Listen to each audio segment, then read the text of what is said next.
Ola camiñantes, hoxe estamos en o concello de Becerreá. Este lugar fermosísimo é Pontes de Gatín, que durante o camiño vou vos ir contando a lenda. E diréis, coño, que fai hoxe Juan de Pucho? Un día así, entendereilo máis tarde. Logo, comenzovos a contar esta lenda de Pontes de Gatín.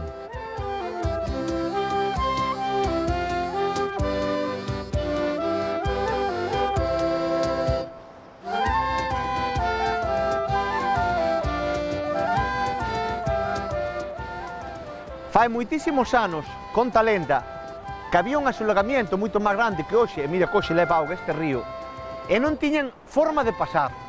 Entón, apareceuse unha figura, o que conta a lenda, en forma de aquel cerdito chamado o Demo ou o Diablo. Díxolles, veciños, amigos, aquí non tedes ponte, pero eu comprométome a facervos unha.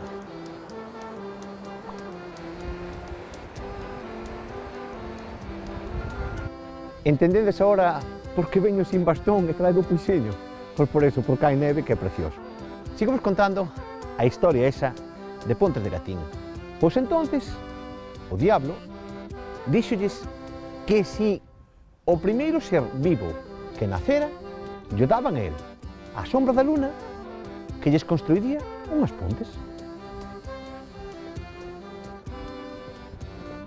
Entón, había unha gata a punto de parir, e pariu uns fermosos gatiños, colleron nun zurrón, e entregáronllos a él. Daquela maneira, de que dai ven o nome de Pontes de Gatín. E o mesmo diaño, colleu un rebote como colleu esta neve a tiro, cabreouse, e dixo que este sempre sería un dos lugares máis bonitos de Galicia. Seguimos o camiño.